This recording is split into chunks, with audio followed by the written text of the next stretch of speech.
Cardinal Baseball Live on Tradio begins now.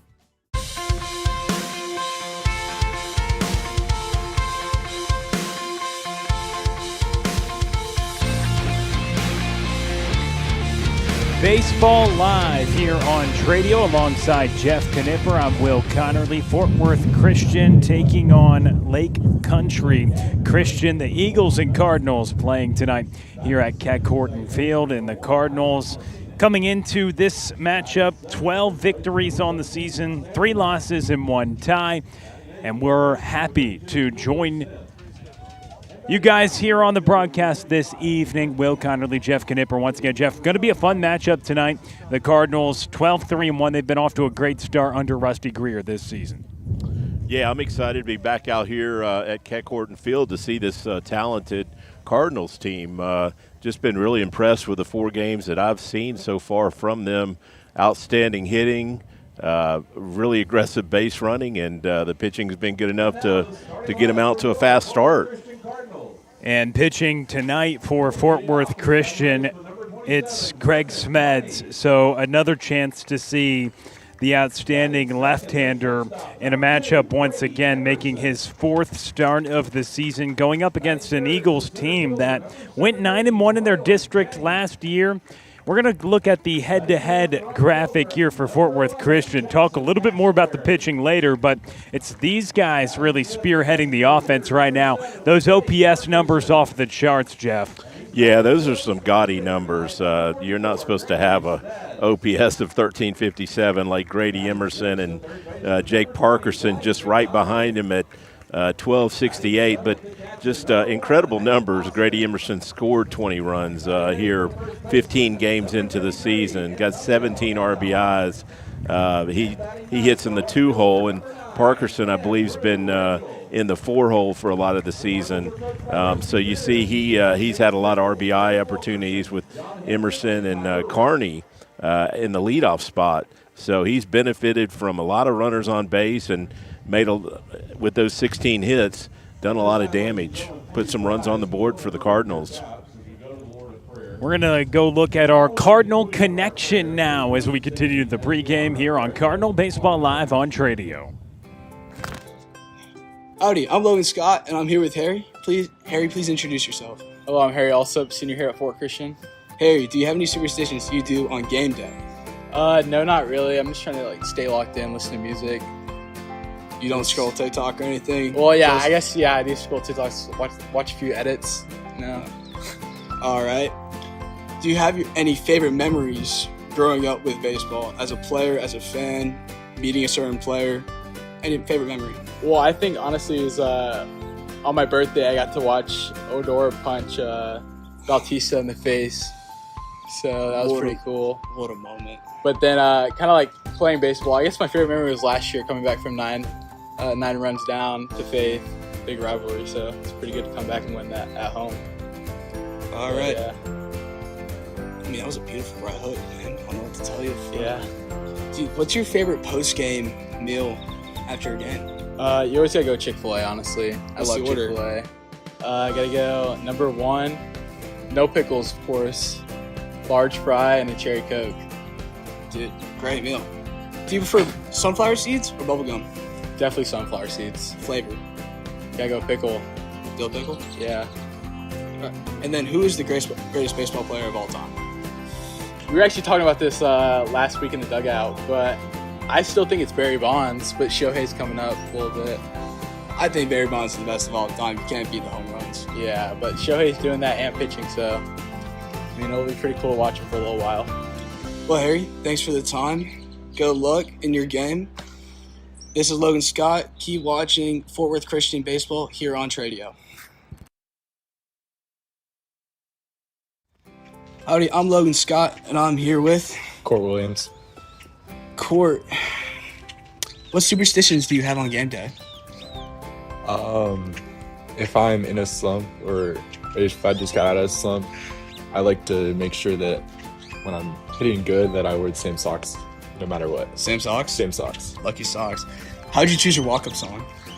I'm big into country, so I love country music, so I just thought it had to be something in the country genre. What is your walk-up song? White Horse by Chris Stapleton. Nice. What's your favorite memory of baseball as a fan, as a player? Did you get to meet anybody? What's your biggest memory? Probably hitting a walk-off homer 2 summers ago to win the game for a tournament. Nice, man. Bubblegum or sunflower seeds? Probably sunflower seeds. I love dill pickle. Dill pickle? Any other flavors or just dill pickle? I mean, dill pickle is my favorite by far. Everybody said dill pickle so far. And then lastly, who's the greatest baseball player of all time? That's hard. I mean, Otani's doing pretty good right now. I have to say he's going to be in the run the next few years, but it's just incredible what he can do. All right. Well, thanks for being on, man. Fort Worth Christian School is Christ-centered, college preparatory school where every student is known, loved, and valued. At FWC, students are challenged to pursue excellence in the classroom, in competition, and in their faith, all while being equipped with a strong biblical worldview.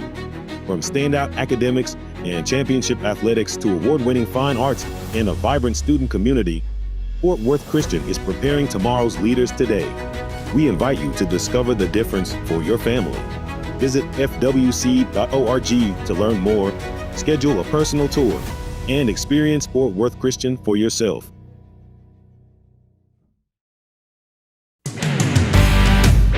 Thank you so much for joining the game with us today.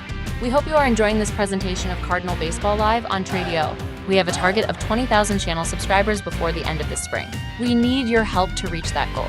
So please hit the subscribe button and the like button, and pick a friend or family member to whom you can share the game. We are happy you are watching and hope you consider becoming a member for access to different member-only content.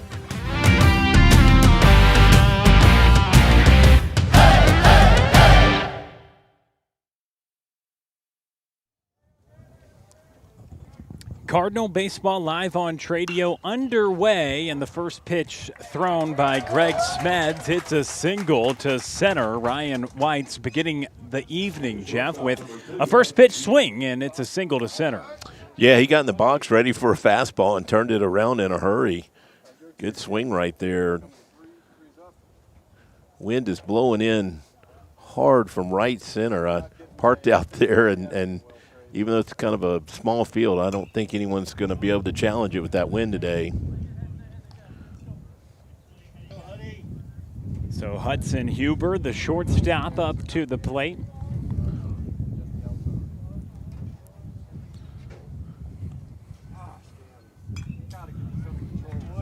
Well, Smeds is coming at him with a fastball, but they're taking some good hacks up there, fouling him straight back. Not much of a lead at first base.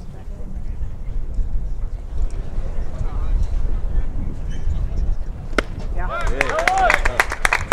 strike three for Greg Smeds. There's one out here in the top of the first.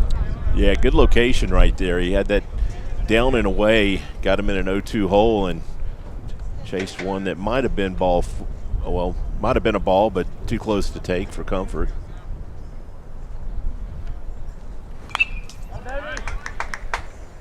And the first foul back by Sam Foley. Well, the Eagles have gotten 3 first pitch fastballs, and they've been hacking at each one of them.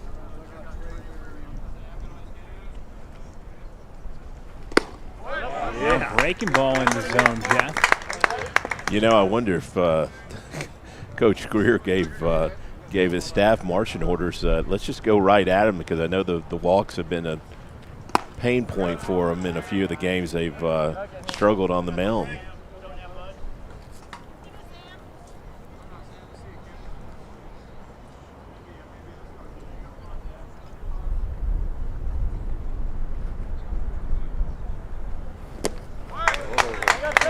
Well, that was an impressive breaking ball and an impressive at-bat by the lefty as he buries one for strike 3. Well, we didn't even get to the keys to the game for Fort Worth Christian, but I feel like the Eagles might have stole our info, because I think one of the keys was be aggressive at the plate, and the Eagles have been in there hacking at anything close. Another first pitch fastball fouled back. It's Ethan Guzman at the plate, the designated hitter. And cleanup man up with 2 out, 1 on, top of the first inning. Swing and a miss.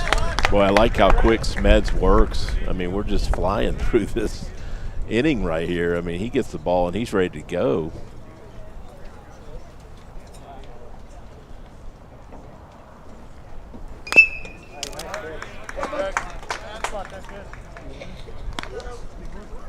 Thought it was interesting that there's a 3-man umpire crew tonight. We've been seeing 2-man crews, at least the games that I've been to.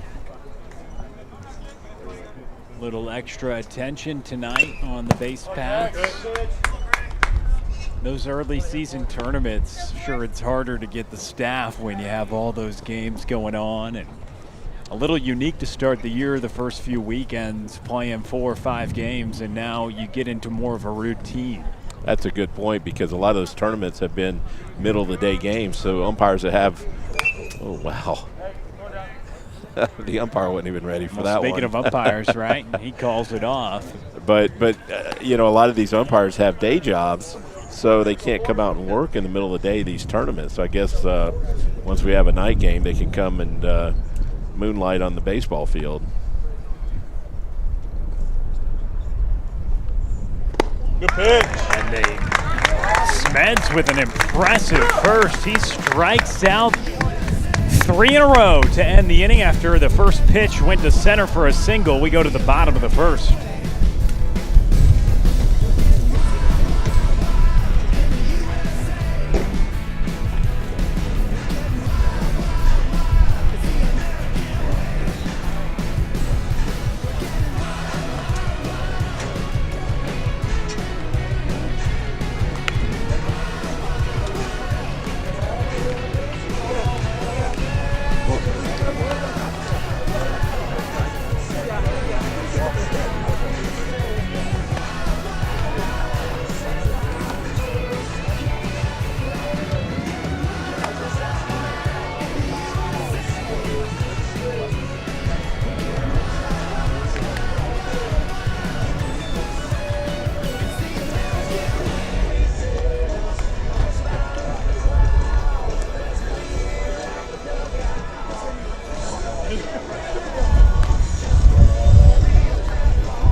You're just trying to find a way out.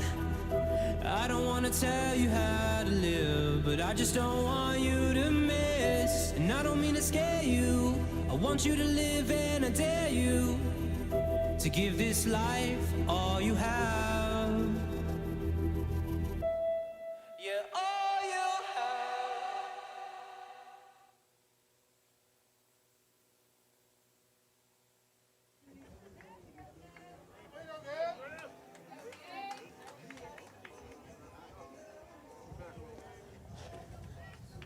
We are back with you on Cardinal Baseball Live on Tradio, and Griffin Carney will lead things off for Fort Worth Christian here in the bottom of the first inning. Alternate between the two. I've got the batter, so do pitcher, and then when you get a runner on base, you can pitcher. Carney's been such a great table setter for the Cardinals this year. Yeah, I believe I saw he's already got 17 stolen bases this season. That's better than 1 a game. Also scores quite a bit of runs, 20 runs scored through 16 games. And he watches the first 3 out of the zone. It's Gage Weber on the mound for the Eagles.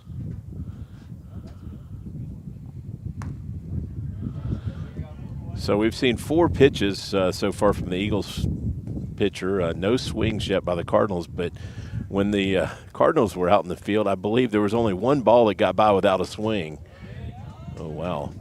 Looked a little down right there, but the umpire called it strike 2.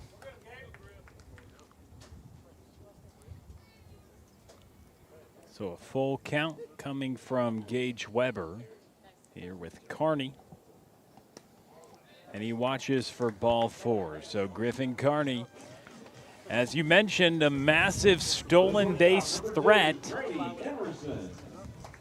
15 swiped bags is what I've got on my tally, but only 3 times he's been caught, and he's known to run quite a bit. Yeah, maybe giving him a stolen base or 2 there. He'll be at 17 and before we know it. Perhaps this inning. He's going. There, a little foreshadowing. So he takes it for stolen base number 16. Either way, 15, 16, or 17, to have about 1 per game is pretty impressive. Yeah. Trey fed me some stats here. Let's see. Yeah. And, it's smoked by Emerson, but Huber makes the catch and steps on the bag for the double play. And like Carney was running on the pitch, so obviously no chance for him to probably get back in either way, but he was just about on third base when the shortstop gloved that ball, that line drive right to him. So Weber works now to Braylon James, who is first pitch swinging, fouls it away.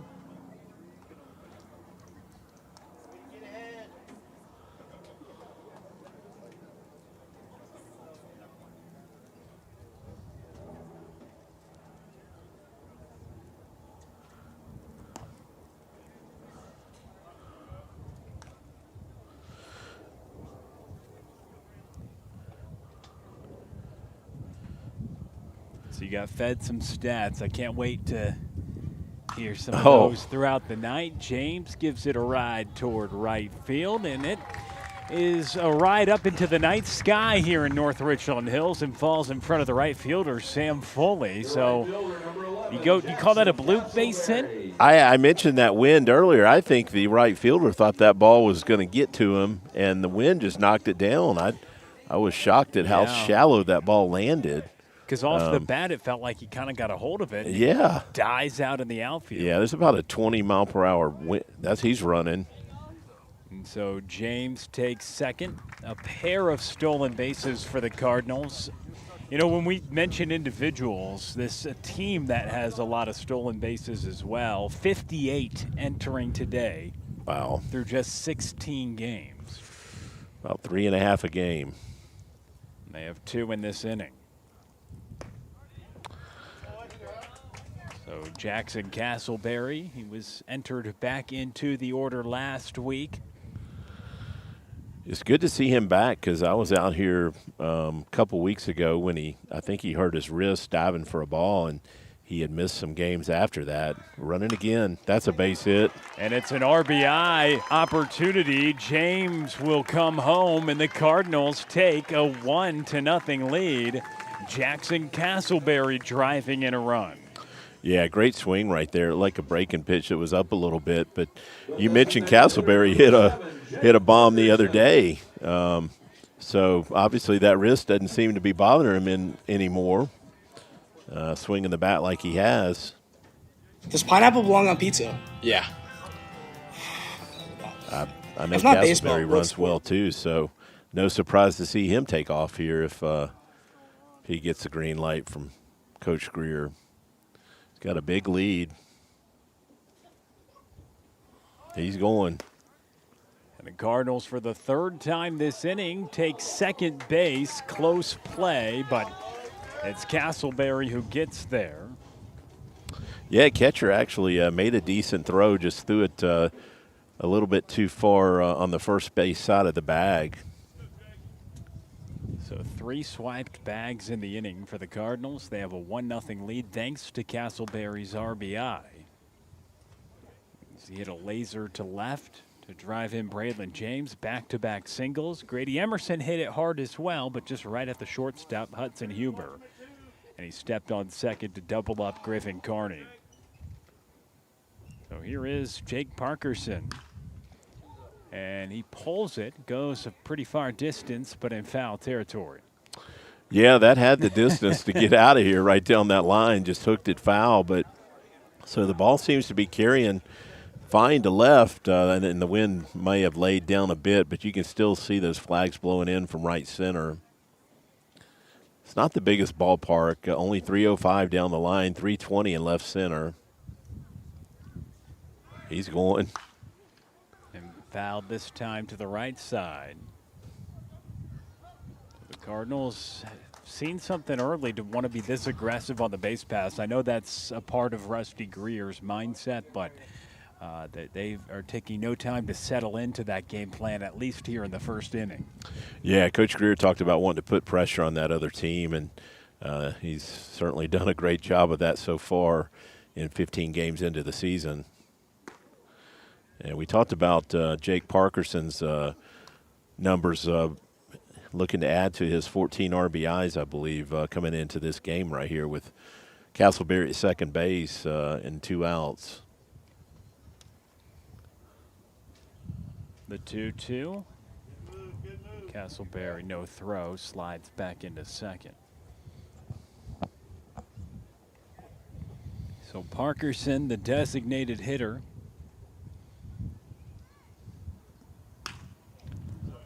And another foul ball. Yeah, breaking pitch right there. He's out in front of.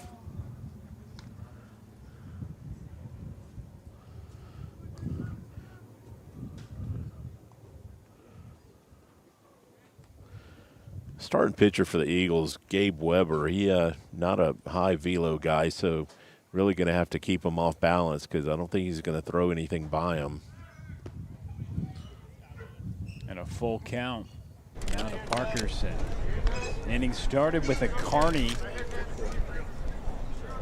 walk followed by a double play. Then Braylon James singles. Jackson Castleberry, who's standing on second, drives him in. It's 1-0 Fort Worth Christian.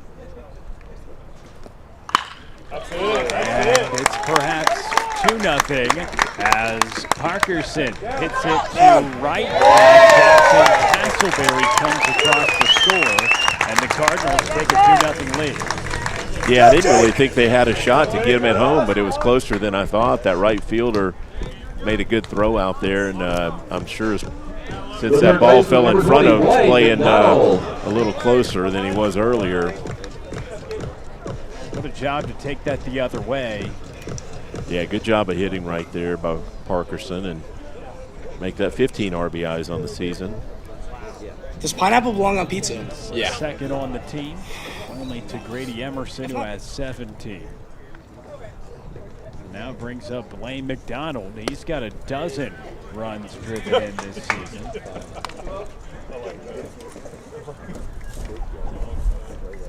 Yeah, definitely saw him do some damage in that tournament in Wiley, I believe, is where we were.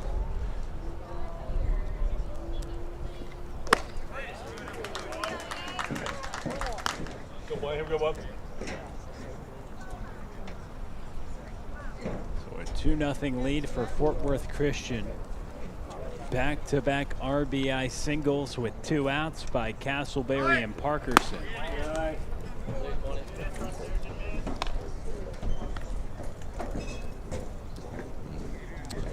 It's the first time the Cardinals have had someone at first base that hasn't take off running on the first pitch, I believe. That one's a mile high. Let's see, the left fielder's going back. It's hook and foul.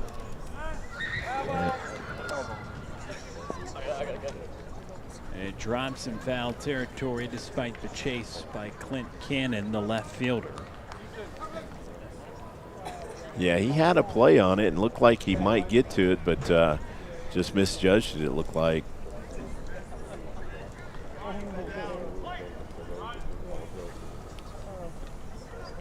I noticed their outfield did move in considerably after that ball dropped, so he did have to, that ball landed right in front of the fence. He did have to go back a good ways and to his right to try and glove it.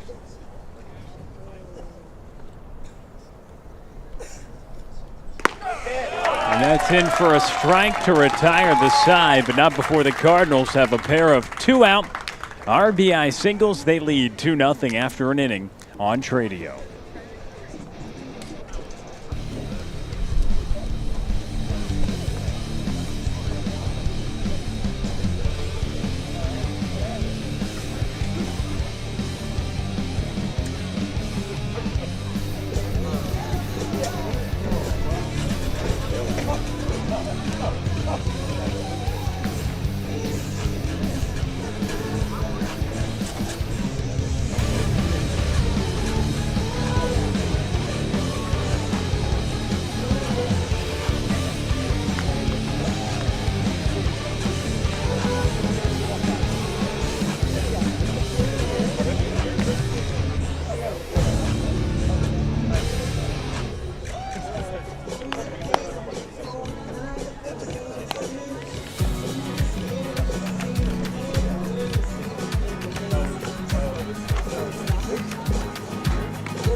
Leading off for the Eagles, the catcher number 18, Logan Messenger.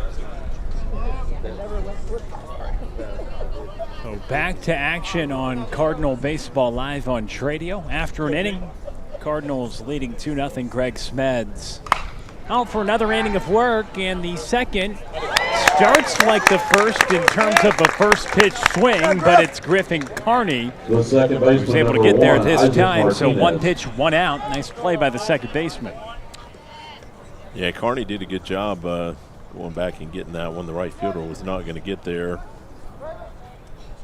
But that's now 14 pitches that Smed's thrown and 13 of them strikes. The Eagles have been super aggressive. Another first pitch swing is going to hook foul, but that ball was well hit. One hops that fence just foul. Smeds has been efficient, coming out and attacking too as a pitcher. If you can throw some strikes early, it really can help your confidence for the rest of the outing. And on top of that, despite allowing a first pitch hit to begin his night, he comes back and strikes out the next 3. The lefty's got to be feeling pretty good. Yeah, he made some good pitches after they got that leadoff single and kind of worked the ball down and away more. Right, like that one right there. And the breaking ball was looking as sharp as we have seen it this year. Definitely. Throwing it for strikes, and then he buries one for a strikeout in the first inning. Goes back to something, tailing away. And his 4th strikeout already, the lefty in a groove to begin this evening. The first baseman, number 17, Sammy Messenger. Yeah, he's now got 4 strikeouts, and they've all been, I believe, 3-pitch strikeouts. So he strikes out Isaac Martinez for the 2nd out in the inning, and now it brings up Sammy Messenger. The first baseman hitting with 2 outs, and the 0-1 is up and out. It's only the 2nd pitch I believe the Eagles have taken for a ball. Start number 4 of the season for the Cardinals ace. His first outing, he threw 45 pitches, then threw 58 in his 2nd outing. Last week in Sherman, he goes 76 pitches in 5 innings after going 3 and then 3 2/3 in his first 2. And if he can keep throwing like this, he may be able to throw the entire game. We're getting ahead of ourselves, but he has really dominated so far to begin this evening. And he continues that. 5 punchies for Mr. Smeds through 2 innings. He's retired 6 in a row. Yeah, just throwing that fastball right by him.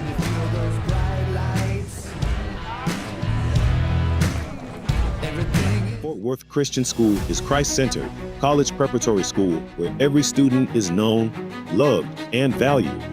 At FWC, students are challenged to pursue excellence in the classroom, in competition, and in their faith, all while being equipped with a strong biblical worldview. From standout academics and championship athletics to award-winning fine arts and a vibrant student community, Fort Worth Christian is preparing tomorrow's leaders today. We invite you to discover the difference for your family. Visit fwc.org to learn more, schedule a personal tour, and experience Fort Worth Christian for yourself. Thank you so much for joining the game with us today. We hope you are enjoying this presentation of Cardinal Baseball Live on Tradio. We have a target of 20,000 channel subscribers before the end of this spring. We need your help to reach that goal. So please hit the subscribe button and the like button, and pick a friend or family member to whom you can share the game. We are happy you are watching and hope you consider becoming a member for access to different member-only content.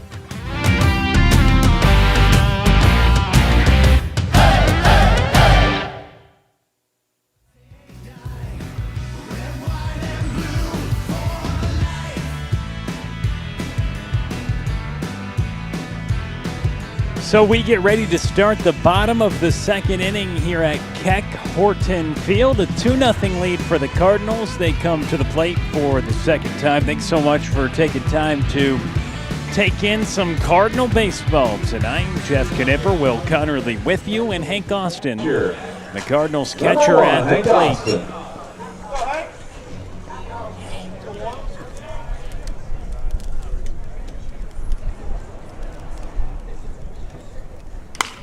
And Austin, first pitch swinging, pulls a foul. We've seen a lot of foul balls in these first couple innings. Yeah, a lot of guys out in front of pitches taking it down that left field line. I mentioned earlier, the Eagles pitcher doesn't have great velocity, so that's got a little something to do with that.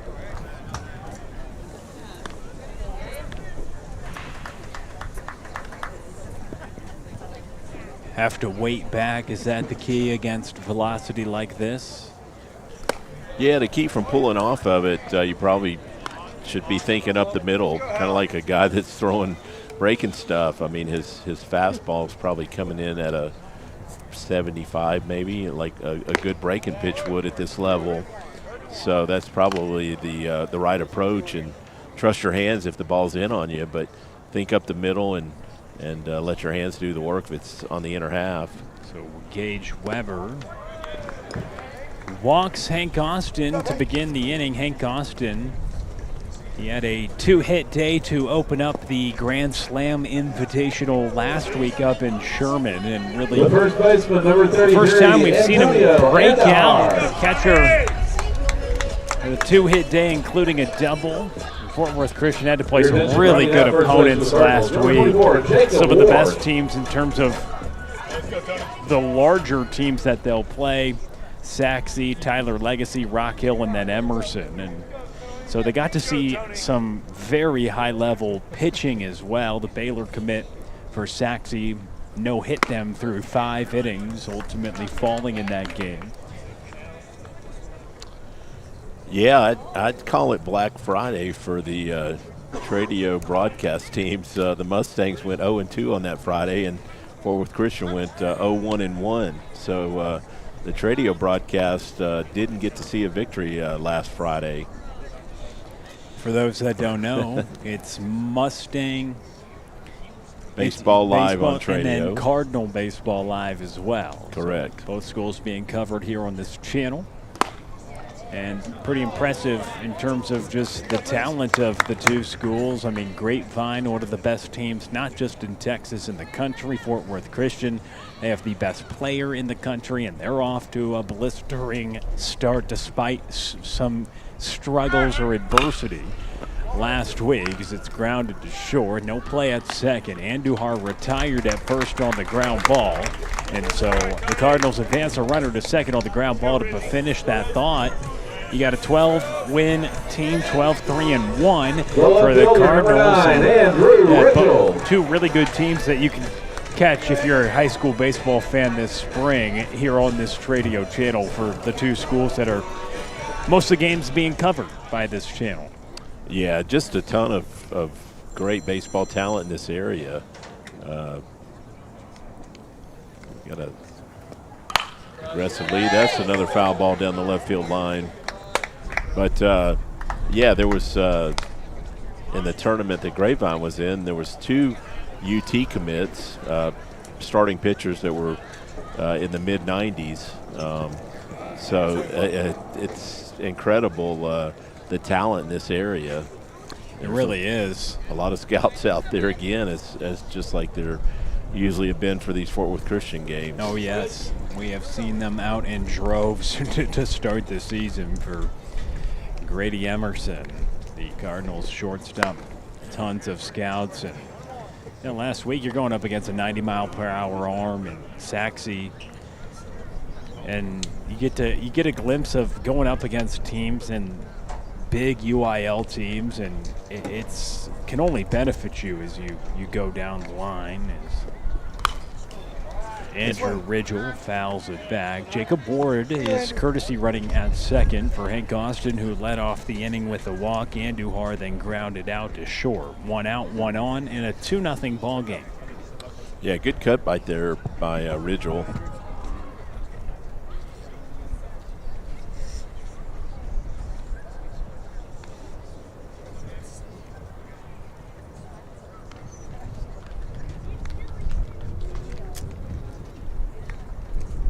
He's going. Ward is off, throw to third. It's not in time. And so the Cardinals running all over the base paths through 2 innings, taking 4 bags.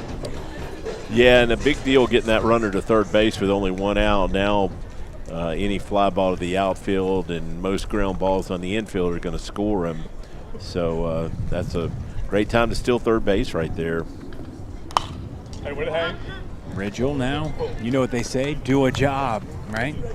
Do a job. That's what Ridgel will try to do to get a run in. Yeah, it's a contact spot. The infield's playing back, so really they're giving up a run. Anything on the ground, unless it's back to the pitcher, should score that run from third. So, yeah, you just need contact for sure. 2 strikes. It is inside. So an even, or now full count, 3 balls, 2 strikes with 1 out. Yeah, a little uneasy take right there. That was a little too close for comfort.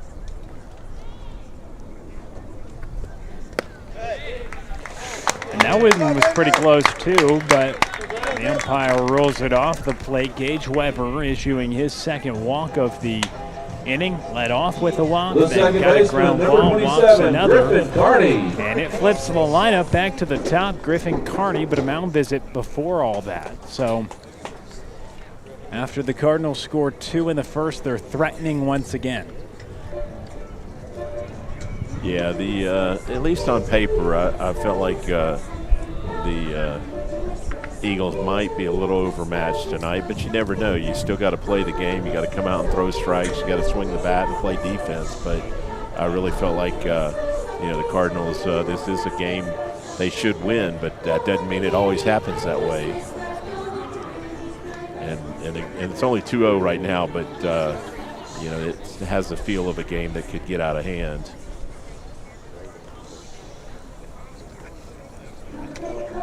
Not to scare off any of our viewers and have them think they're not going to see a great game tonight.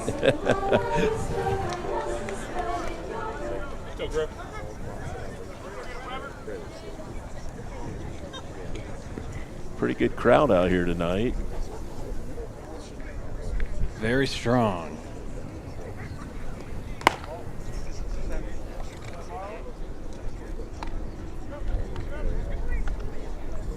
I recall the last time we did a night game out here, the left field porch out there seems to grow in numbers as the night gets later. That's a pop-up. That's probably going to be played by the catcher. Messinger grabs it in foul territory, so Griffin Carney pops out, but Gage Weber is not out of trouble yet, because the leading hitter for Fort Worth Christian comes up to the plate. Grady Emerson. If you weren't with us before the game, we showed you the graphic. 19 hits, 17 RBIs, 20 runs scored, 15 walks drawn, all through 16 games. Came in hitting .475 and So Emerson now with 2 outs and 2 on will try to extend what is a 2-run lead now for the Cardinals. Yeah, we mentioned his OPS is north of 1,300, but what's crazy is his on-base percentage is over 60%. That's ridiculous to get on base almost 2 out of 3 plate appearances.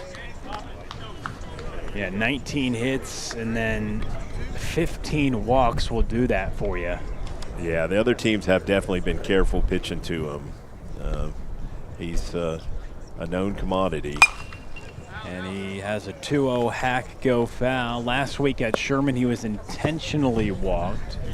And then also was walked, not intentionally, but drew a walk with the bases loaded.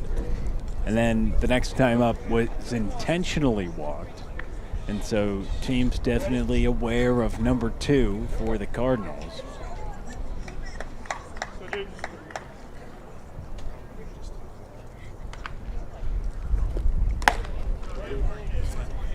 And he's in a position to perhaps draw another free pass. 3 balls and a strike. Yeah, but we've seen in a favorable count, he'll cut it loose. We've seen him take some 3-0 hacks, so I kind of want to see him get a strike here. And he does, and he skies it to left. Wind is making that a tough play. Wow. And it drops in foul territory. Off the bat, you thought that ball was drifting toward left. The closest man to it was Hudson Huber, the shortstop, and it falls in foul territory. Yeah, I guess the shortstop thought he had a better angle at it. Actually, the third baseman, I felt like probably should have made an attempt at it.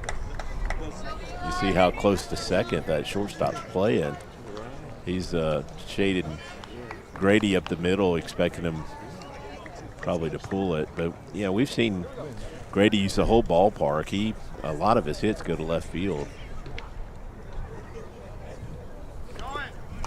Oh, wow. Emerson crushes this one toward right, but the wind knocks it down. And it's Sam Foley who is there to make the play. Yeah, the wind's the only thing that kept that in the ballpark. That's definitely out there in the parking lot without that wind. But you're watching Mustang Baseball Live on Tradio. I'm sorry, Cardinal Baseball Live.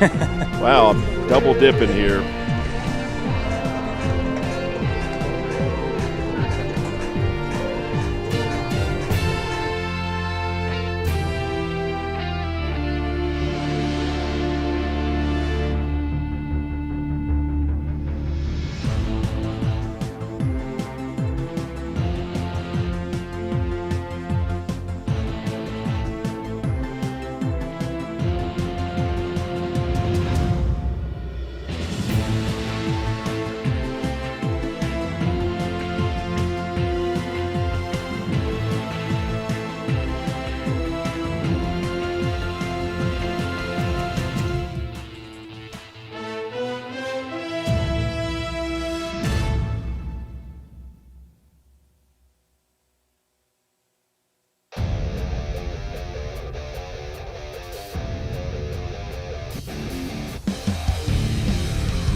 Greg Smeds out for another inning of work, a swing and a miss. So in each of the first 3 innings, the first pitch the left-hander has thrown has warranted a swing. This time a swing and a miss. The first inning was a single, second inning a ball in play for an out.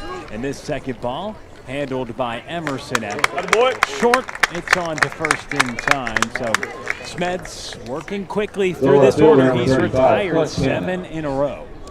Yeah, the Eagles have got in the box looking for strikes and have been really aggressive. Nice play right there by Emerson, just making it look routine like it was. But boy, Smeds has got a good fastball tonight. I've only seen him pitch one other time, but I feel like his fastball is maybe a little better today than it was a couple weeks ago when I saw him. And he's quickly ahead 0-2 after Cooper Sims grounds out to short to begin the inning. Clint Cannon down 0-2 in the count. I think the Eagles hitters would agree with my assessment of his fastball. Most of them have been a little tardy on it. Let's go, G.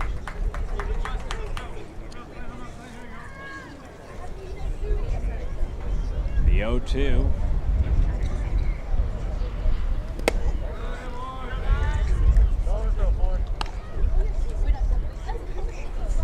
Clint Cannon at the plate for the Eagles. Ninth hitter, first time up. And he lifts it out to left field. Andrew Ridgel is there, 2 outs. Good job, boys. The center fielder, number 15, Ryan White. Whites has the only hit of the game, that single up to center field in the first inning. First pitch, actually. Yeah, ever since the first pitch of the game, Smeds has not allowed a base runner. And now he faces the lineup again. A swing and a miss. He is pounding that outer half to right-handed hitters. Looked like he might have turned something over there. It didn't really look like his curveball, but it also didn't have the look of his fastball. Fastball, breaking ball, changeup combination. You know if Smeds is going to be playing college ball anywhere? Misses low. Do not. I know there are several guys on the Cardinals team that are going to play college ball, but I was just curious. I do not believe so. Pitch. At least for Smeds.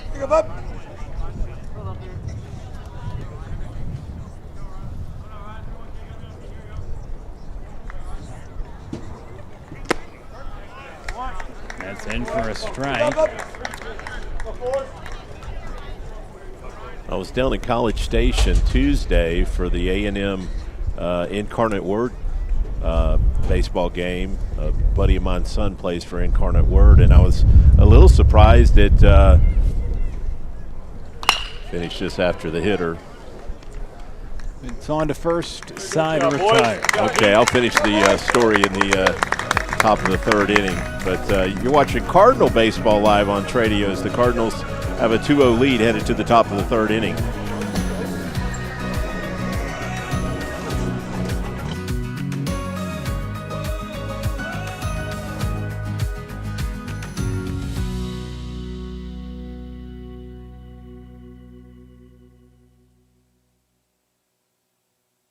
They call it the big time. Got your name in lights. Now you're gonna shine. Got 'em in your sights.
Braylon James leading things off for the Cardinals. Bottom of the third, 2-0 lead for Fort Worth Christian.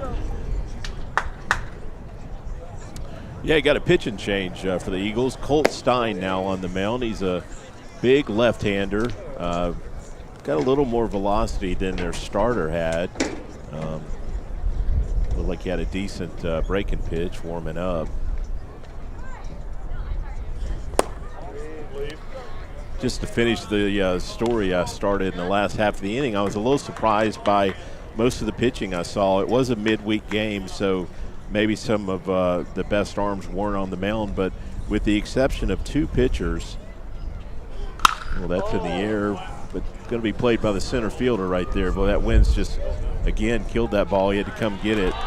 But with the exception of 2 of the guys that pitch, and I saw about 8 or 9 pitchers that day, all the guys were mid-80s velocity, not 90s guys. But quite honestly, seeing more guys throwing 90-plus in high school baseball, a few just in one game than I saw in that college game down in College Station. And so if you're a mid-80s guy with know how to pitch, you know how to locate, you know how to change speeds, hey, you can pitch at the D1 level. So don't give it up just because you're not a 90-plus velo guy. You can still get your opportunity. You just got to be crafty and know how to pitch.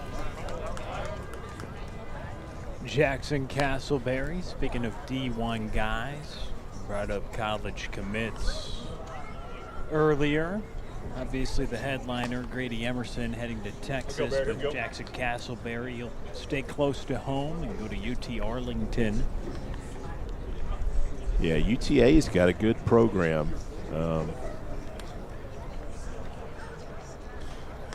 Had a couple major leaguers come out of there. They've played some really tough teams, too, to begin the year. Some nationally ranked opponents, at least in the early going of this season. I know you do UTA basketball. Have you done any of their baseball games? Not yet. Okay, well, they need to give you a call. Well, Jackson Castleberry, he certainly got the call from them, and we called him on the RBI single that he had in the first inning to start the scoring for us this evening. At the time, it gave the Cardinals a 1-0 lead, and then Parkerson, man on deck, well, drove him in. And Castleberry thought that he had the ball there. He throws the bat, but instead he has to go back and grab it. Not ball 4. Yeah, I think he thought it was a little low and away. That's ball 4. So he eventually gets the walk he thought he had. And so the starter, Gage Weber, for the Eagles, Lake Country Christian, he goes 2 innings, allows 3 hits, 2 runs, 3 walks, and 1 strikeout. In the 2 innings, he threw 49 pitches, 25 of them for strikes. I believe Parkerson had a single to right field in his first at-bat. Scored that second run. He drove in Castleberry, right? He did indeed. Good piece of 2-strike hitting to take it the other way and drive in a run. Low and inside.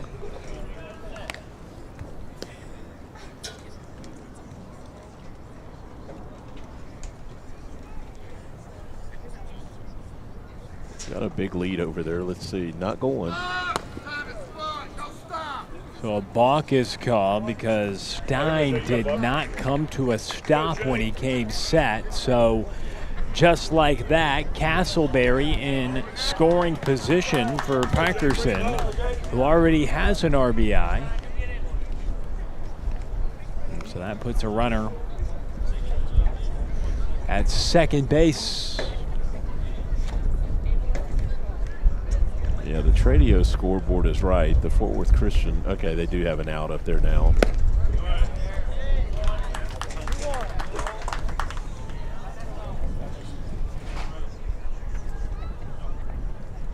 Three balls and a strike with 1 out, 1 on. Parkerson grounded to the right side, booted by Martinez. He recovers in time, though. It does advance Castleberry to third, but now there are 2 outs. The third baseman, number 20, Blaine McDonald.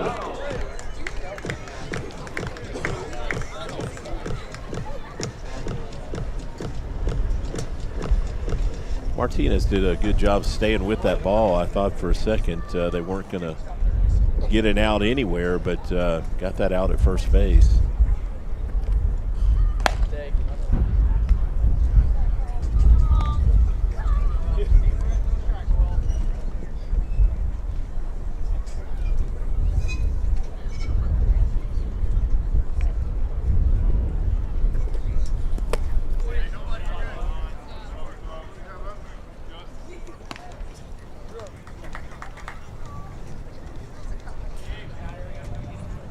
McDonald's one of the few juniors in the starting lineup. They've got a predominantly senior, at least offensively, starting lineup.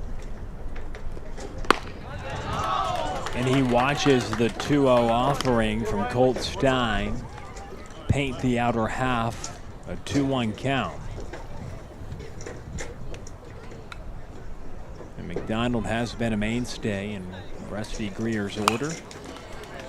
Now a 2-ball, 2-strike count. And that is really what you can say almost about the entire lineup. It's pretty much stayed the same throughout the duration of this year. You did have a mix and match with Castleberry because he was injured for a little bit of time, but pretty much what you see is what you get. Not a ton of platooning or mixing and matching for this Fort Worth Christian lineup.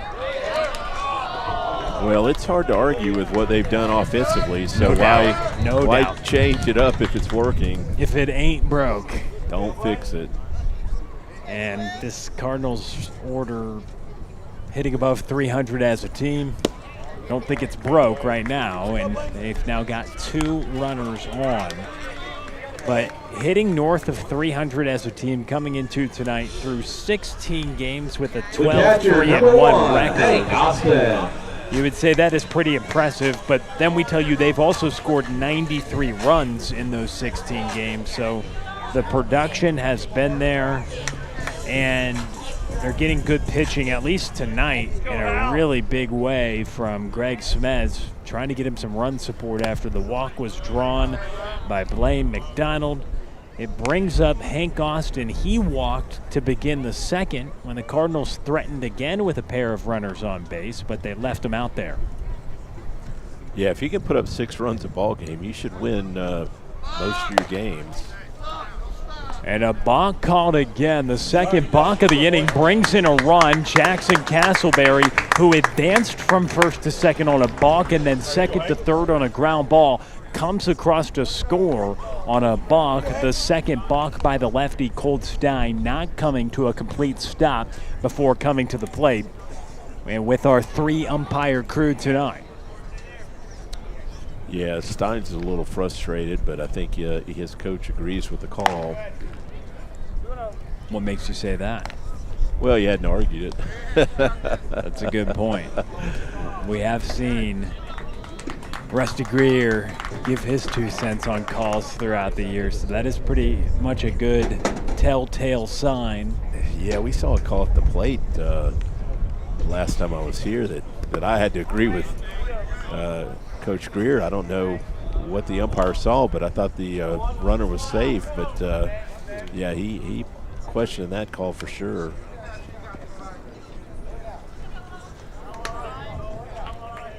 So a friendly 3-0 count to the catcher, Hank Austin, and he'll have his second walk. And for a moment, it was McDonald thinking about taking third. He stays put. All right, let's go 3s First right here, and bud. second now for Antonio Andujar. A 3-0 advantage for the Cardinals as they score a run on a balk. And now Andujar up to the dish. He grounded out to short his last time up. Well, I love those stats you have over there on the laptop. That's you love them, don't pretty you? Sweet. You told me you came with stats, so I'm waiting on the nuggets that you have for us this evening.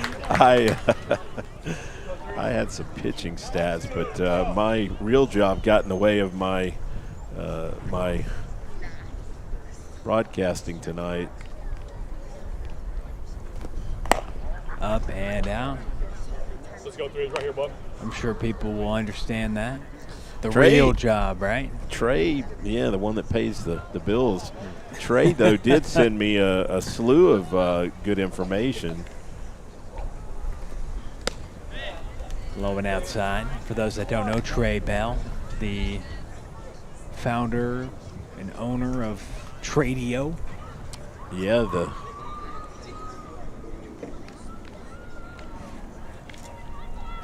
I don't want to call him the brains behind it all, because got Tim Polster out here producing tonight. Yes. Tim does a great job, but yeah, Trey is the proprietor of Tradio. Although he does tell us that, or at least he's told me before, that he didn't name it Tradio after himself. That's what a lot of people make the connection, Trey Bell, Tradio, but he said that wasn't the intention. Mrs. Lowe. I always assumed. It does fit, right? I always assumed that was why it was named Tradio. It is his YouTube channel. Let's go threes right here, bud. Well, I got it straight from the source that I don't know if that's the case. We'll try to get to the bottom of it. Swing and a miss by Andujar. Cardinals strand a pair. But they do score one on a balk, and they lead by 3.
So happy to be back with you here at Keck Horton Field as we continue on in this ball game this evening, and we get the joy and pleasure that you guys have of watching Greg Smeds. What a treat he has been.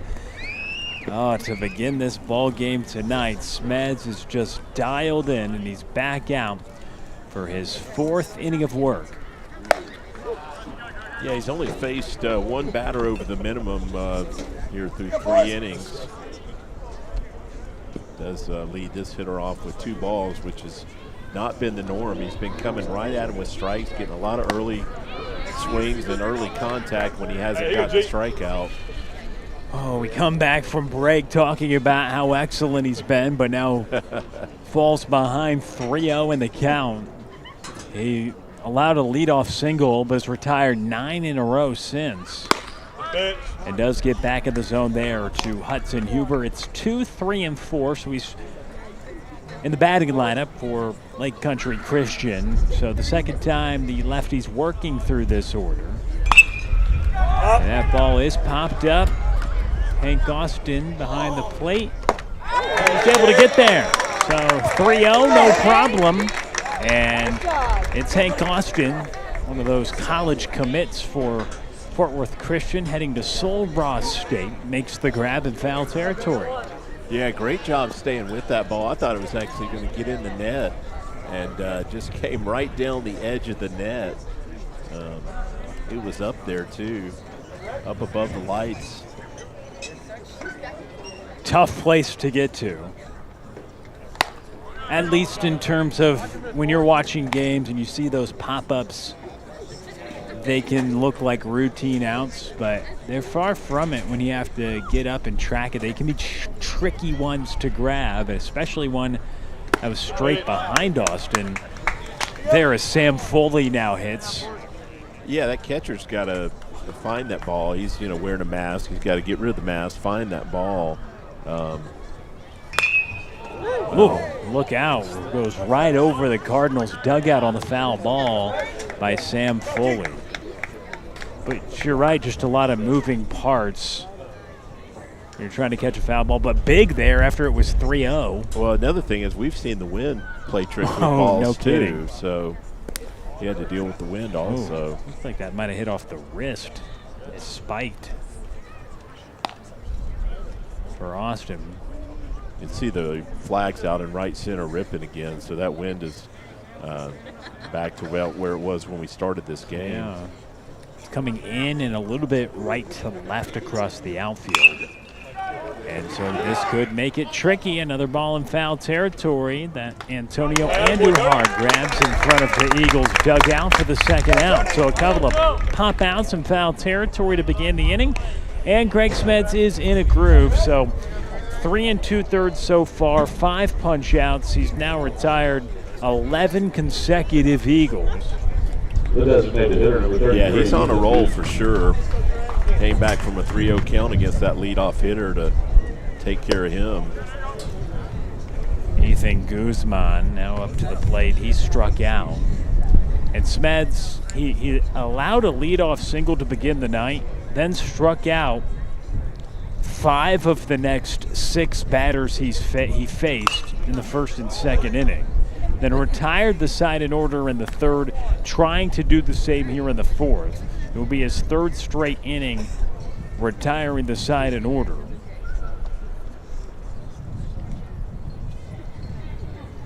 Looking to set down a 12th straight batter in what has been the most impressive outing so far this season for Greg Smeds, as he's under 50 pitches. He did have a good outing against Sherman last week.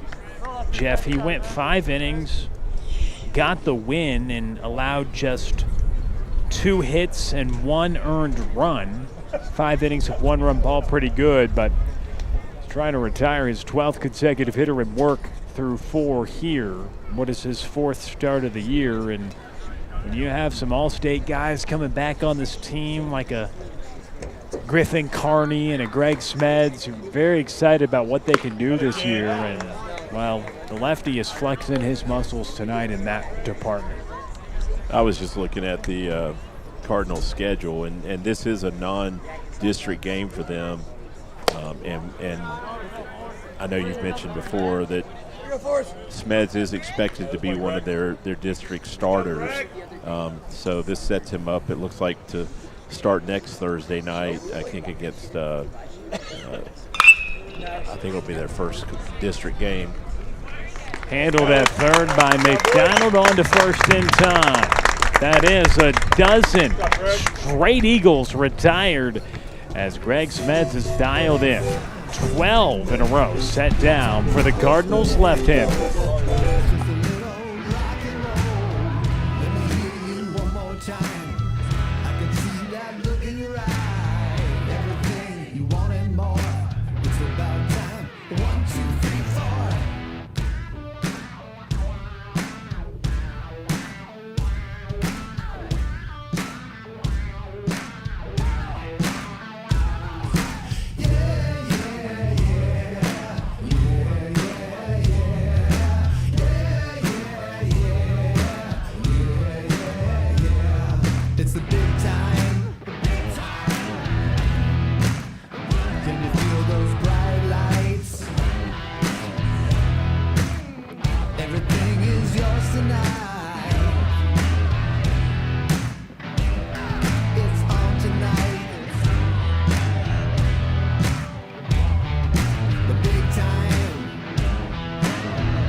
Andrew Ridgel.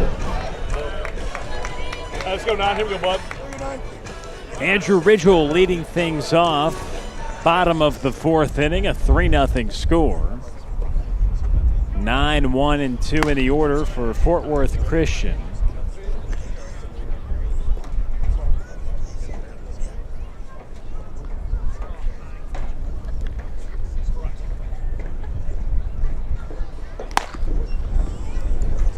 And so while Greg Smeds has retired, 12 straight Eagles, the Cardinals go back to work at the plate here in the bottom of the 4th inning.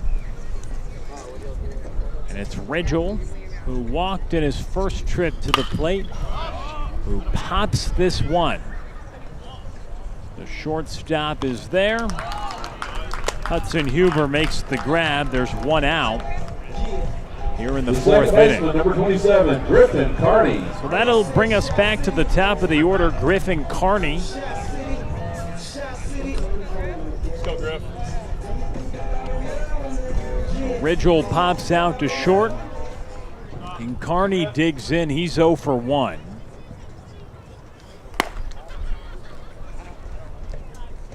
He led off the bottom of the 1st with a walk, then quickly stole second, but was doubled up on a line-out double play by Grady Emerson. And Carney takes for a strike there. So we welcome Jeff Knipper back into the broadcast booth. It's Andrew Ridgel, who popped up to short. Now it's back to the top of the order, and Carney taking a big hack. Colt Stein, the pitcher, still out for his 2nd inning of work. Go, Griff. Yeah, other than the balks he had last inning, he actually held the Cardinals in check. Did some of the damage to his, well, that's well hit. Great job by Carney right there, staying back and driving that through the right side for a single. The shortstop, number 2, Grady Emerson. Like a breaking pitch that Stein's left up, and just a good job of hitting right there by Carney. Carney hitting .465 entering tonight, had his 9-game hit streak snapped last week. He starts a new one, his 2nd straight game with a hit. But Carney has been great. You know he wants to run. Grady Emerson, his first pitch swinging. But that is one thing about the Cardinals. Mentioned hitting above 300 as a team earlier in the show tonight, and one reason they're able to do that is because they use the entire field as well. All their guys can go the opposite way. Grady Emerson may be better than anybody on the team at doing that. He has a lot of hits, extra base hits as well, that go to left field for the left-handed hitting shortstop. That is up and in. Carney is off, and he has his 2nd stolen base of the night. So he gets to that number that, Jeff, you mentioned he was at, 17 on the year. Yeah, just got there a couple innings early. His 17th swiped bag, and this is the 17th game of the year. So you knew he had the wheels. And that's well hit. That's in the gap. Smoke for a RBI for Grady Emerson. He'll have a double. Griffin Carney scores. And a 4-0 advantage for Fort Worth Christian. Yeah, you just talked about how Emerson uses the whole field and just takes that ball right there to left center. Good job of hitting. Let's go, B. Just take what the pitcher's giving you. Don't try and pull that pitch. You try and pull it, it's going to be a ground ball to second base. And it's what he did in his first at bat as well. It resulted in a double play, but he lined it to the backside, which is right at the shortstop. And so Braylon James, he is 1 for 2 today. Had that RBI single, or had the single that came around to score in the 1st inning. It was a string of 3 straight hits for the Cardinals at the time. Yeah, he hit that ball to right field. It just got hung up in the wind, and that right fielder couldn't get to it.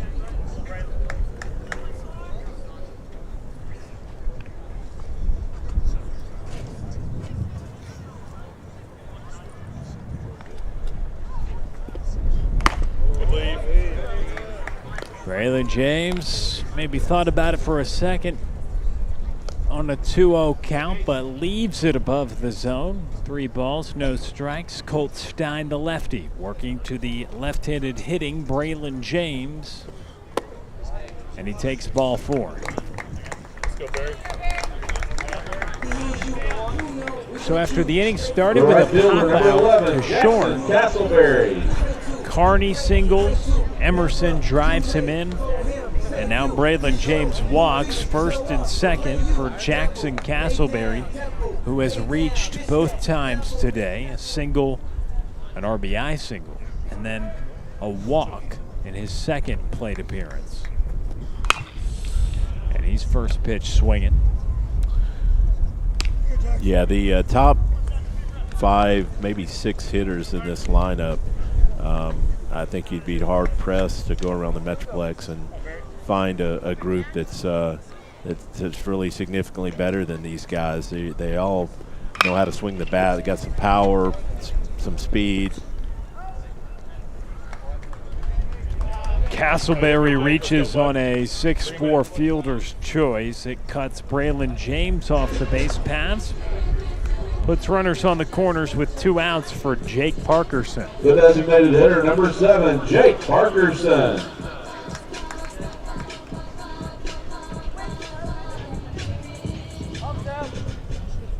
Parkerson, he is 1 for 2 with an RBI.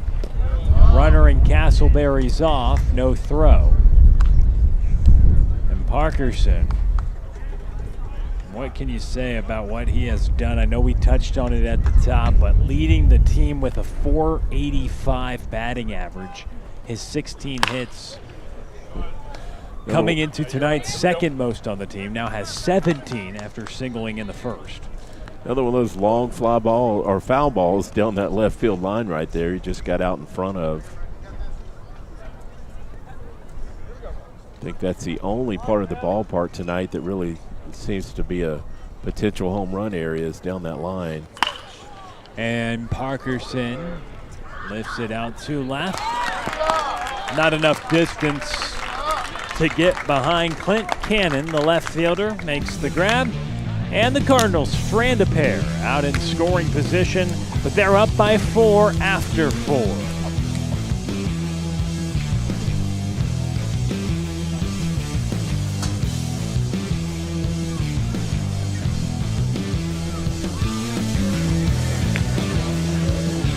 Fort Worth Christian School is Christ-centered, college preparatory school where every student is known, loved, and valued. At FWC, students are challenged to pursue excellence in the classroom, in competition, and in their faith, all while being equipped with a strong biblical worldview. From standout academics and championship athletics to award-winning fine arts and a vibrant student community, Fort Worth Christian is preparing tomorrow's leaders today. We invite you to discover the difference for your family. Visit fwc.org to learn more, schedule a personal tour, and experience Fort Worth Christian for yourself. Thank you so much for joining the game with us today. We hope you are enjoying this presentation of Cardinal Baseball Live on Tradio.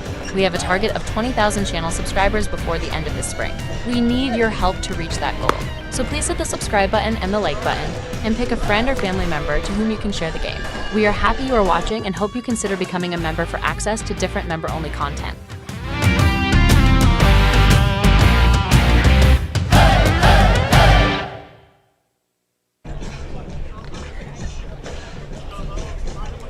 Back on Cardinal Baseball Live on Tradio. Will Connerly, Jeff Knipper with you. 4-0 lead, and it's Smeds who will try to keep working on what's been a gem so far this evening at Keck Horton Field. Yeah, only 1 hit allowed through 4 innings, no walks, 5 strikeouts.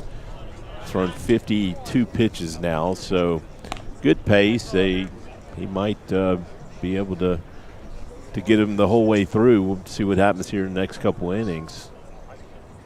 Just over 50 pitches. Change up The catcher, as Logan Logan Messenger. Messenger out in front. He popped up to second to lead off the second. He now leads off the top of the 5th inning, a 1-2. And it's pulled foul.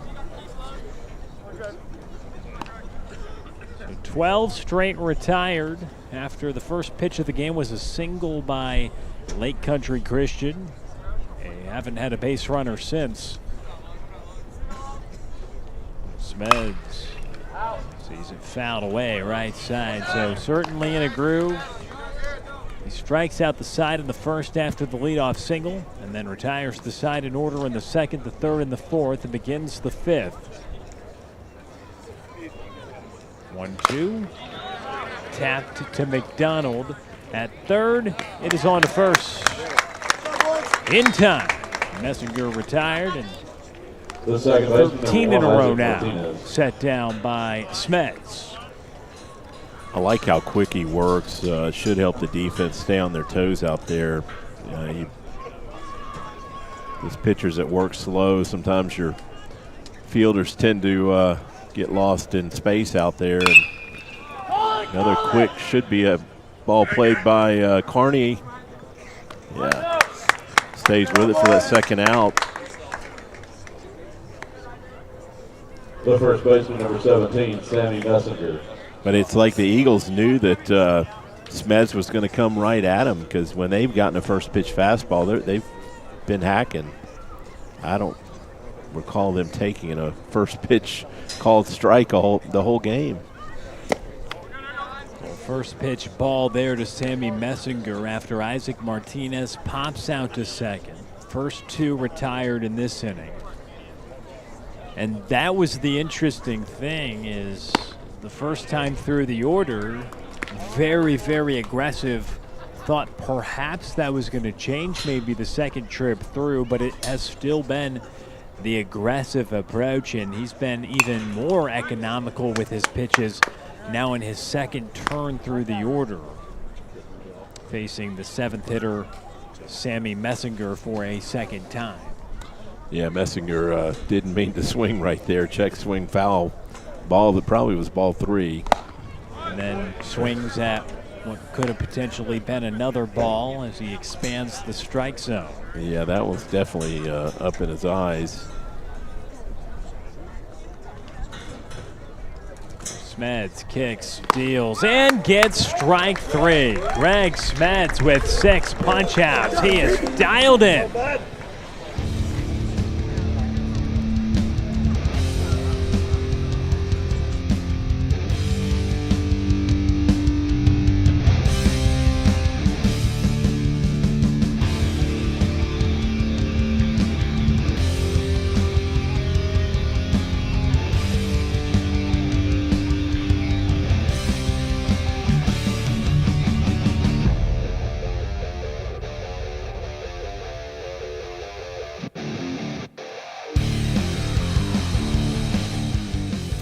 Harry, do you prefer day games or night games? Night games. Walk-off grand slam in the World Series or a perfect game against a rival? Walk off. Walk-off? 100%, yeah. Go-to karaoke song? Since You've Been Gone. What's your biggest fear? Heights. Los Angeles or New York City? New York City. Favorite video game? Probably Hogwarts Legacy. Wow. Good one.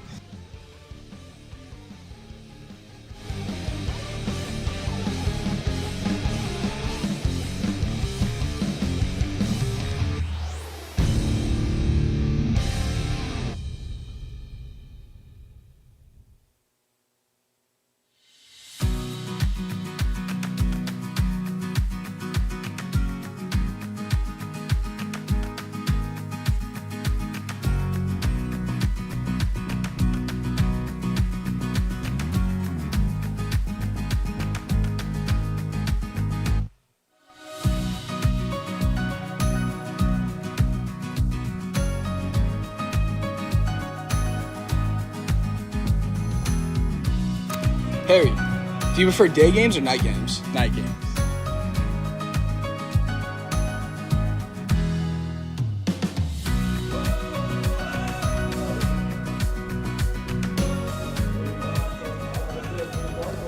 The third baseman, number 20, Blaine McDonald.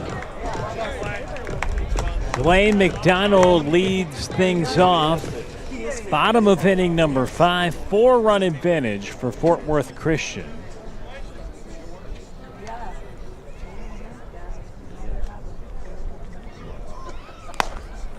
Stein's back out for his third inning of work, right at 50 pitches now.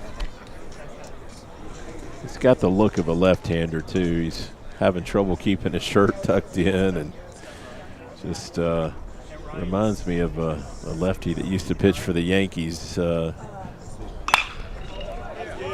That's through the left side. Blaine McDonald aboard for a second time, his first hit. And so what are you trying to say about lefties now? Yeah, that's right. You're a lefty. Yeah, I feel like you'd have been a little neater out there on the The catcher, number 1, Hank Austin. on the hill. I take it you weren't a lefty, right, by your comments? Swung left-handed, didn't throw left-handed. Hank Austin, the right-handed hitter, up at the plate. He has walked in his first 2 times up. But to be compared to a New York Yankee, pretty high honor. Well, he looks like him. He certainly doesn't have the same stuff. But, boy, I can't remember that guy's last name.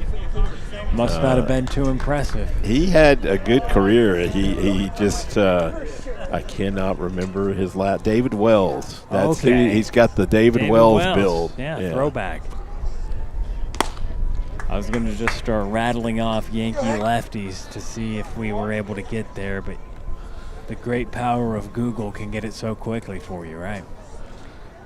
Yeah, David Wells went 68 and 28 for the Yankees, so he pitched elsewhere, but had some good numbers with the Yankees. So a leadoff single to begin this 5th inning. Cardinals trying to add on to what is a 4-run advantage. Colt Stein, you mentioned another inning of work after the starter. Gage Weber went 2. He's now out there for his 3rd frame. But all in all, it has been the walks that have helped Fort Worth Christian create traffic in this game. They've drawn 7 walks, 3 from the starter Weber in 2 innings, and 4 from Stein on the hill now through his 2 innings. 7 walks and just 6 hits for the Cardinals in a 4-0 ball game. At the plate, and they look for another hit here, and it's pulled foul. And speaking of the walks, well, as we mentioned, Hank Austin's got 2 of those walks, the catcher at the plate now.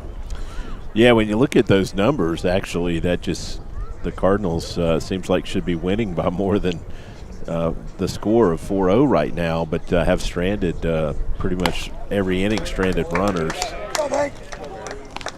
But this certainly has the look of a inning that could be a crooked number here with runners at first and second, nobody out.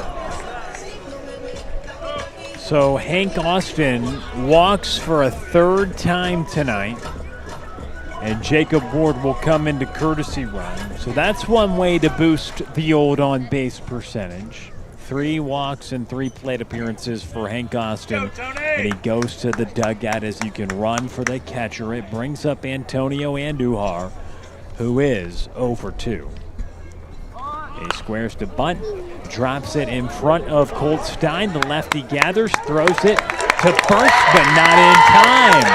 The first baseman, Antonio Andujar, able to get there. It loads up the bases for Andrew Ridgel. Yeah, it's a tough play for a left-handed pitcher right there to go to his right. He just doesn't have a good angle to throw it to first base, and that's kind of, he had to spin back around. Tim's going to give us a replay here, and you'll see what I'm talking about, but just was not in a good position to make that throw. He almost needed to catch it right there and wheel the other way, but when he turns back that way, he just got no momentum on the throw right there. Hunter Hampton. And Andujar gets there in time, but it was a close enough play that if he would have got it on the hop and gone, still would have had to make the correct throw, but once he let it bounce in front of him and had to go to the other side of his body, it made it really difficult. And so Ridgel hits with the bases loaded, and first pitch swinging, pops it up toward right, and that ball out in right is Look, it popped down. out of his glove. Oh, it pops out, and so they go to second for the out. It was McDonald who came across to score. Now the umpire is saying, okay. So they double up. We'll get another look here. Okay. Yeah, okay, they got the force at second's what they got, I believe. So they're saying that this ball, he had to get it off the ground, so it popped out. Griffin Carney. It popped out of his glove. You can't see it on the ground, but see, he has to go get it. Yeah, so they get the force at second. And yeah. So Ridgel singles on a pop fly to right. Then they throw it to short, and McDonald scores. So now a 5-0 ball game. But Ward was out, and Ward's out at second. It's a tough play there as a base runner because you really can't go to the bag. That runner at first can't go to second base because if that right fielder comes up with the ball, then he's going to double him up at first base. So just a tough spot there to be a base runner at first base.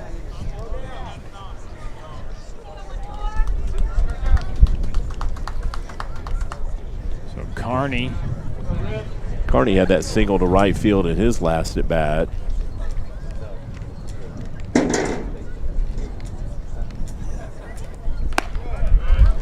in for a strike. So with the bases loaded and a pop-up single to right, the runner from third scores.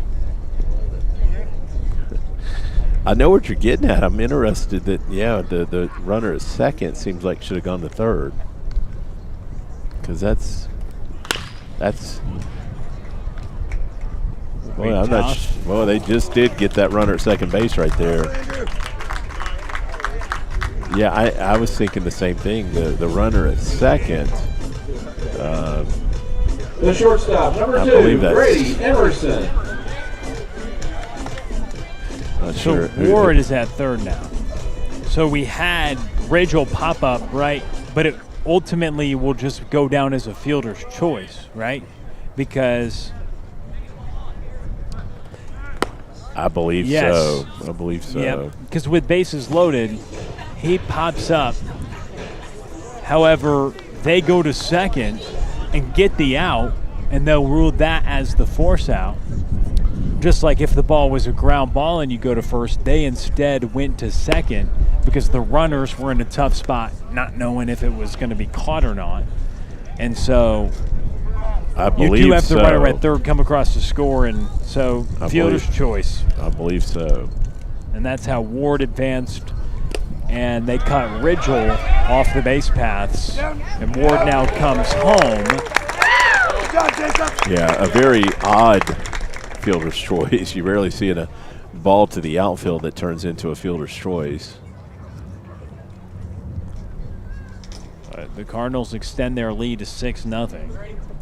Yeah, fielder's choice. That scored McDonald, but they held Ward up at second, and it was Hampton out trying to advance from first to second. So that ball is lined by Emerson again to short. That's his second one of those in this game. He's hit 3 line drives, only got 1 hit to show for it, but Cardinals pick up 2 more and now lead 6-0 as we go to the top of the 6th inning. You're watching Cardinal Baseball live on Tradio.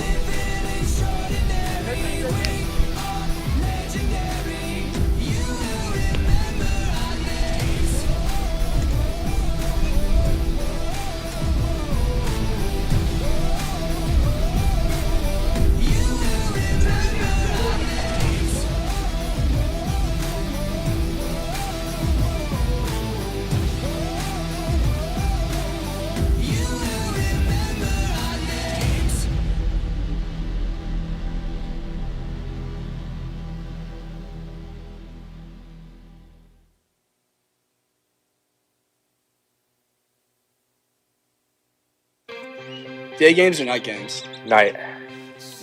Do you think you can cook? Yes. What's the best thing you can cook? Steak, by far. Go-to karaoke song?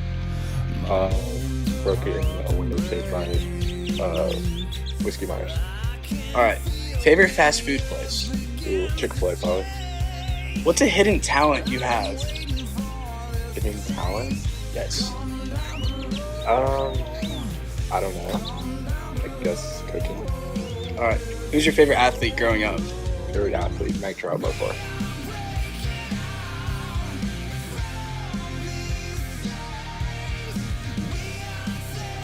Go, boys!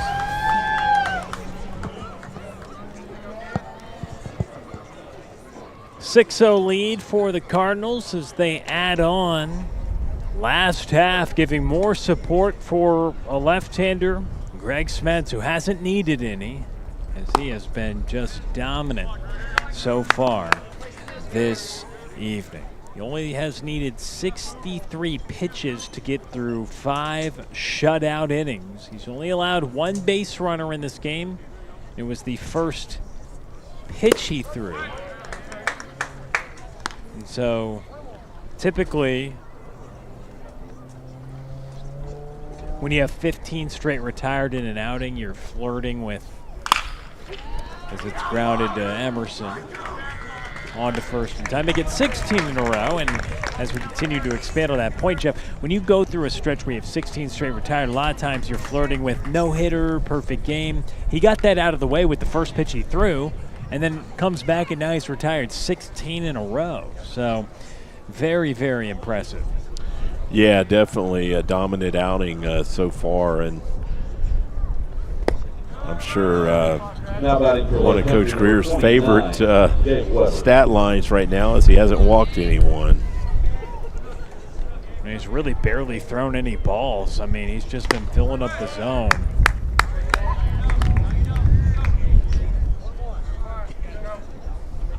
Just 1 over the minimum so far for Greg Smeds. Fouled right side. I believe this is actually a, no, it's not a pinch hitter. This is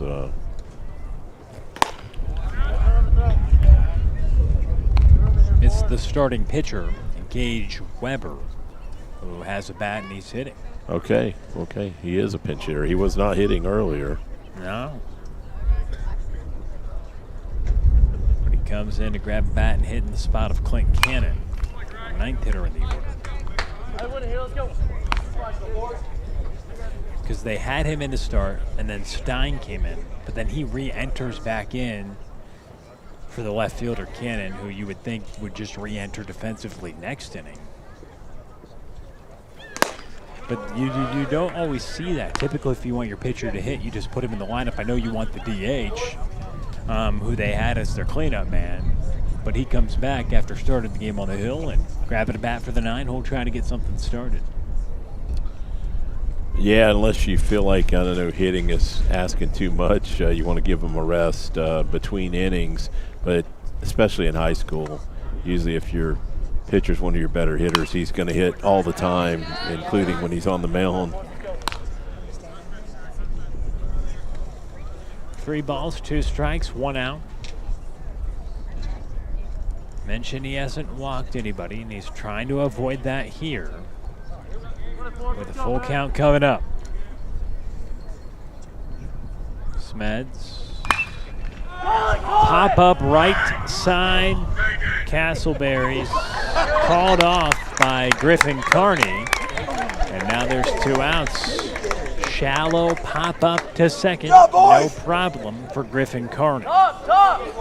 Castleberry must be playing really shallow because he was almost camped out under that ball. He let Carney make the play, but he's only about 40 feet behind the infield dirt.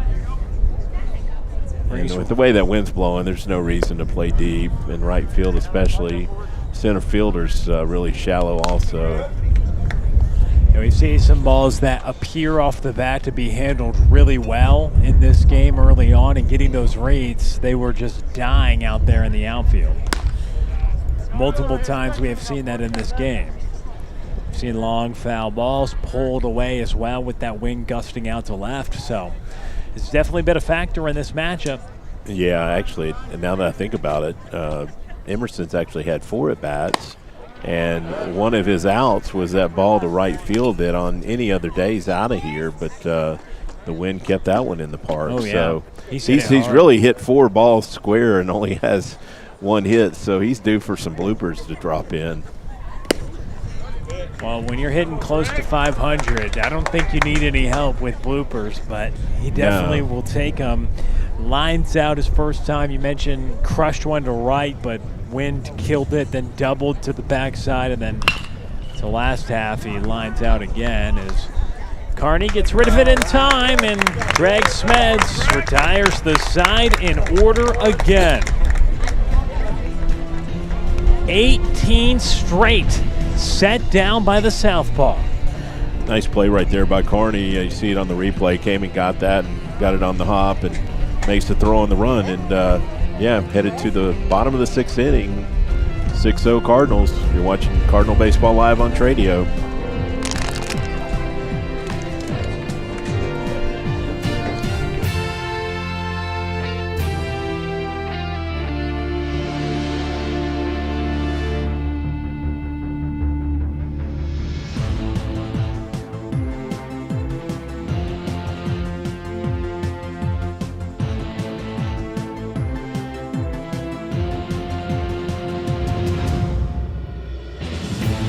Pineapple belong on pizza? Yeah. If not baseball, what sport would you play? I play football, so I'd say football. All right. Who is the greatest uniform in all of sports? I gotta go with the old White Sox City Connect. That is a good one. And then last question. You versus prime Nolan Ryan. Who wins that at bat? 100% Nolan Ryan. All right. Thanks, Harry.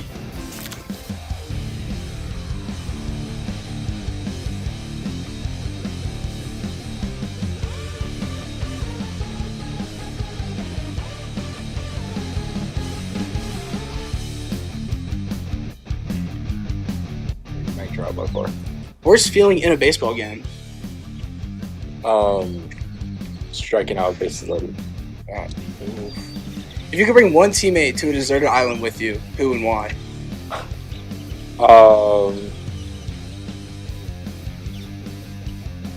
One teammate. Probably Grady. Walk-off grand slam in the World Series or a perfect game against a rival? Walk-off game in the World Series by far. All right.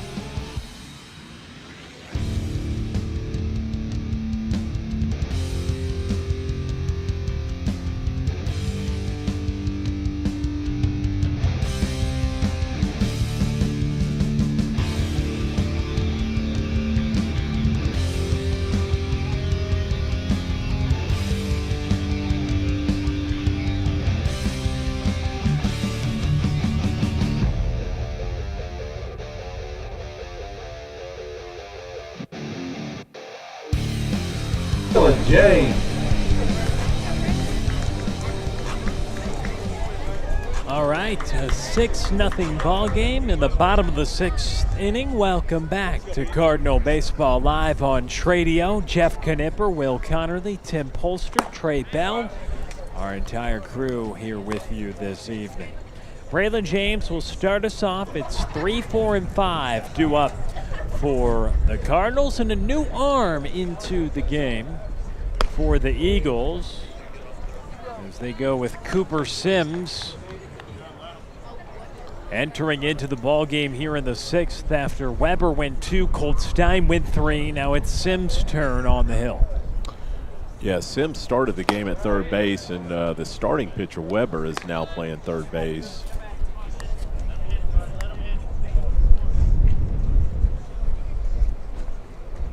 And everything else the same with Huber at short, Martinez at second, Messenger at first with now Stein, who was out on the mound. He goes to left, it looks like, and White's in center, Foley in right.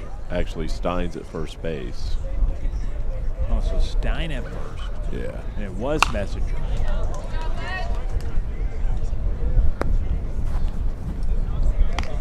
Jeff Knipper, you got the good eyesight. 14 at first. You do have Huber, number 2, at short, but I'm trying to see out in the left, because Clint Cannon, he's the one who got pinch hit for, the left fielder. Right. Last inning by the starter Gage Weber.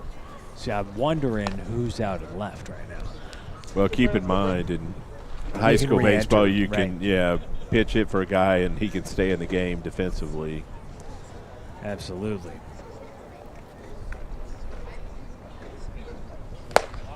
So James draws a walk. And so you have Stein still, who was pitching, coming into the game. So you still have the DH in effect for his spot. But yeah, Stein was not in the lineup to start the game. Brings up Castleberry. I'm sure the fans love the lineup talk, right? Trying to sort it out. Runner is off. Braylon James there in plenty of time. Another stolen base. Just the 8th stolen base of the game for the Cardinals. As we get another look. So better than 1 per inning. Castleberry just missing it. I got a feeling here, if I'm out here in that left field porch, you might want to put a glove on, because Castleberry's had some good swings tonight. If he gets one up, he could plant one out there. Oh, you're calling it. Let's see. Oh, wow, he's just missing it a bit. He is 1 for 2. Had an RBI single on a ball he hit to the left side. It was a line drive in the first inning. And it gave Fort Worth Christian a 1-0 lead. And that is all they've needed so far, with Greg Smeds on the other side of the box score, setting down 18 straight. What a phenomenal effort he has had tonight. And he has made this game move in a very efficient manner as well. But the Cardinals looking to add on a little bit more, as they've got a runner at second, nobody out in the bottom of the 6th inning. Yeah, I was looking at that. We're definitely on track for a 2-hour or less game, barring a huge inning right here. So Castleberry.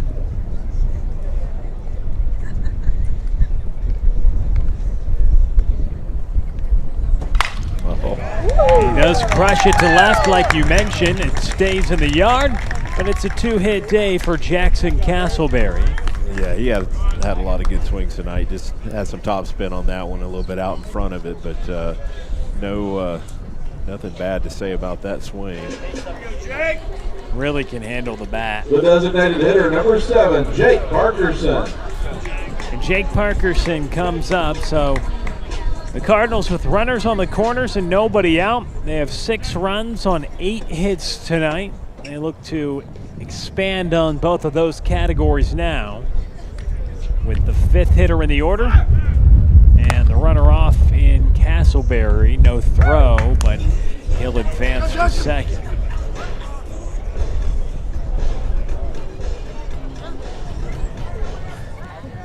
So Jake Parkerson, after the line drive by Castleberry, quickly advances to second.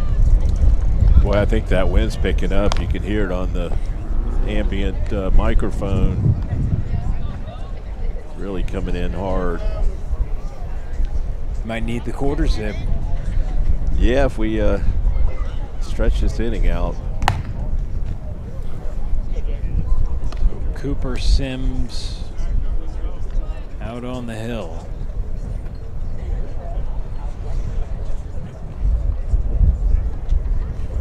James at third.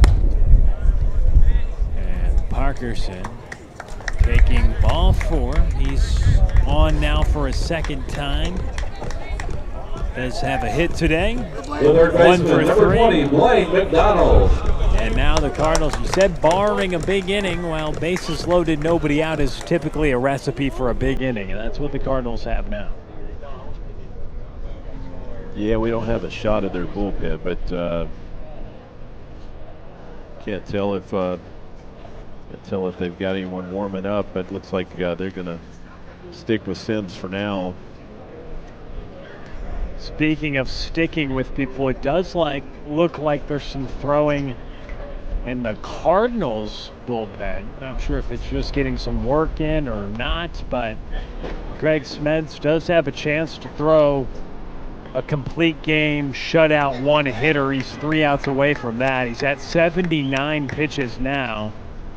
So I wonder if they would send him out for that final frame or not. Yeah, there's definitely a right-hander down there. You can see him throwing right there on the camera. So we'll see what happens. Skied high on the infield. Shortstop Hudson Huber's there. Infield fly is in effect, and there's 1 out. I believe if we get 4 more runs, we won't see a top of the 7th inning, Will. I'm pretty sure 10 after 6 is a run rule. The catcher, number 1, Hank Austin.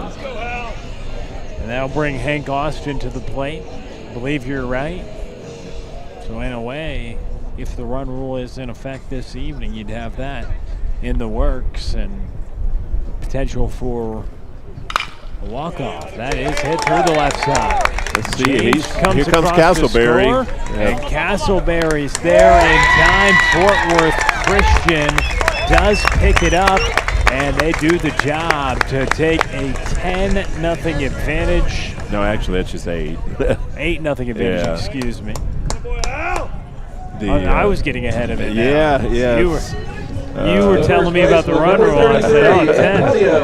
Well, you saw those two runs on the board, but we still got 2 more to end this game. And I think Andujar is one of the – he had that bunt earlier. I don't know if they're going to call that a sacrifice or a hit, but, well, that's pretty well hit there. Andujar does have it, and a diving catch made out in center by Ryan White. Yeah, nice ovation there from the Eagles crowd. That was a heck of a catch. I think Tim's going to give us a replay here. I thought that ball had a good shot to get down. The left fielder, number 9, Andrew Ridgel. Yeah, got horizontal there for a bit. So nice play out there in center field by White. So an 8-0 advantage. Now 2 down.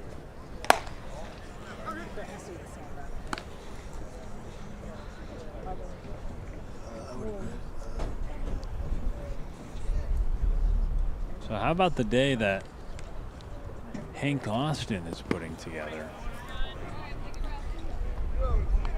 He walks his first 3 times. Then he has a 2 RBI single. So he's been on 4 times in this game. That is some production from the catcher.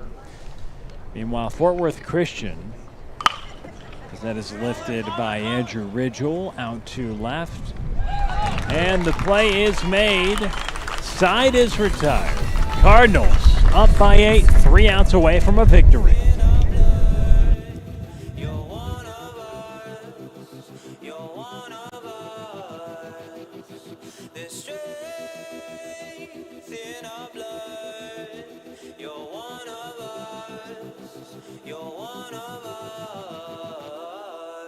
We are legendary.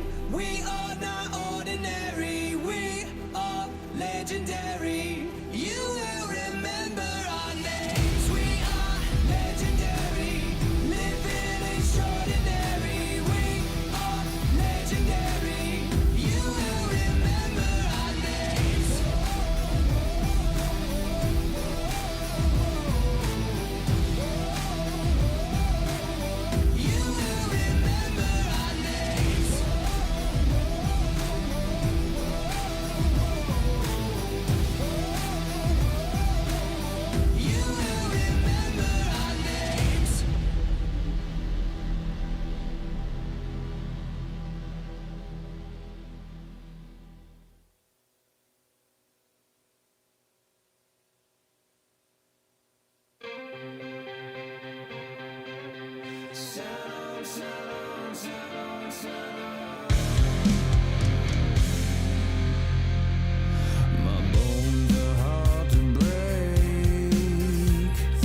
Actually, that's not Trey over there. But.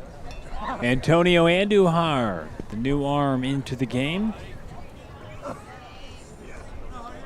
An 8-0 advantage for Fort Worth Christian. And Greg Smeds has his day end after allowing a leadoff single. He retires every batter after that he faced. And so it's Antonio Andujar called upon to try to get the final 3 outs and give Fort Worth Christian their 13th victory of the season.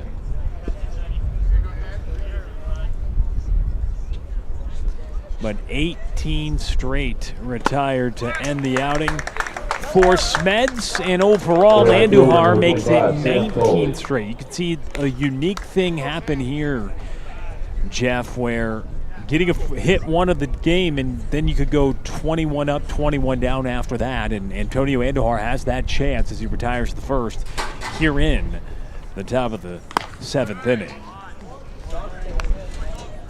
Yeah, Andujar's seen him pitch once or twice before. He's got a pretty good fastball. That's popped up right side. Andujar's replacement at first, Andrew Ritchell, who moved over from the outfield to play his position when he went to the bump, makes the play in foul territory. So, Jeff, we're 1 out away from something unique, 21 up, 21 down. You don't typically get a chance to see that in a game, but you could see it. Now, it happened after a leadoff single, but overall, to retire 21 consecutive hitters for a team in general, 18 of those from Smeds, and then Andujar, that's pretty impressive. Definitely, yeah. No base runners after that leadoff single. So an 8-0 lead for Fort Worth Christian. Greg Smeds, the player of the game for Fort Worth Christian, as it's popped in foul territory. Yeah, should we give away the... Already did. Okay, yeah. No real argument here on the player of the game today. Smeds was dominant for 6 innings, and looks like Andujar is going to come in and close the door here in the 7th. 6 innings, just 1 hit, 6 strikeouts, no walks, 79 pitches, 54 for strikes. And so Andujar kicks and delivers, and it's inside.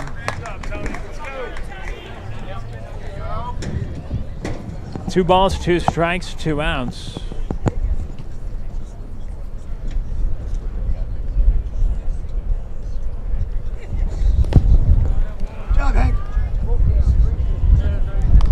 And so now the count is full.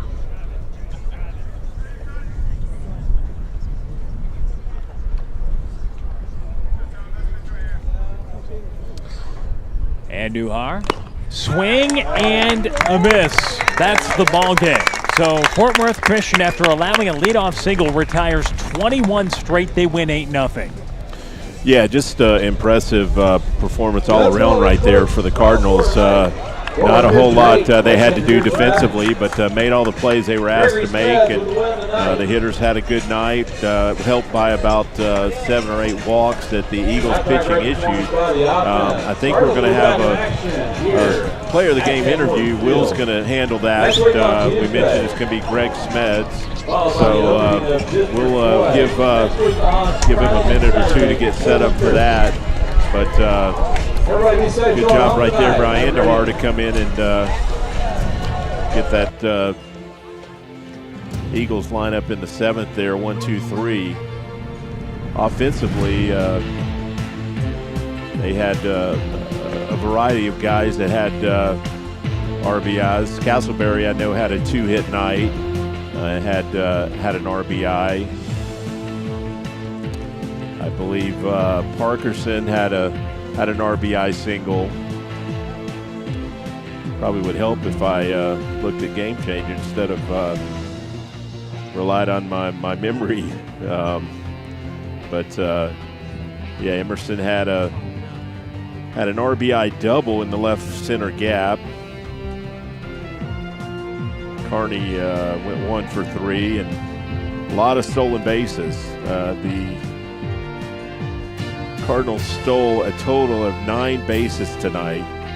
3 by Carney, 3 by Castleberry, 2 by James, and 1 by Ward. So they were very aggressive again, no surprise. Will mentioned they had, I believe, 58 stolen bases coming into this game. So that was about 3.5 per game. So that number's just going to creep up a bit after 9 stolen bases here tonight. So Will's just about ready to do the interview here, so we'll turn it over to Will.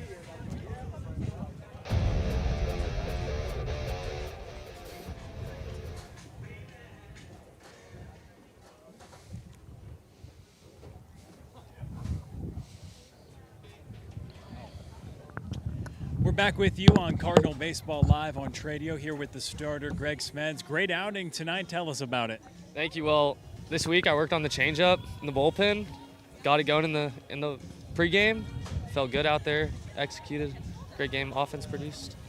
Was that the best your changeups felt this year? It was the most consistent it's felt, because I've had it, but it's been like here or there. So to have it like consistently and be confident, it was really nice. So first pitch of the game, you allow a single, but then you don't allow a base runner the rest of the game. Have you had that happen before? What's that like? I don't know if I've had that happen before, but I gave it the hit, and I was like, okay. I was like, I guess I got to compete a little more. So got in there and got it done. The strikeouts were working. You have breaking ball going as well. Is that the curveball? It's more of, I think it's more of a slider, but off speed, breaking ball. So you come back in that first and you strike out 3 straight after the single. Did that really help you settle in, especially when the offense got going? Did that give you confidence to just go attack because you were so efficient in the game and getting a lot of early outs? Well, after I was like in the bullpen, it felt good, and then I came out there and got it going in the first inning. I was like, this is going to be good. So that was good. That was nice to get those 3 strikeouts using the changeup and the slider. So that was nice. All right, well, 6 shutout innings, pick up the victory. Cardinals get the win. That's Greg Smeds, our player of the game. Thanks so much for watching tonight here on Tradio. We only play to win. That's on everything. We climbing to the top. Turn it up a notch. This is all house. We get that dog. We can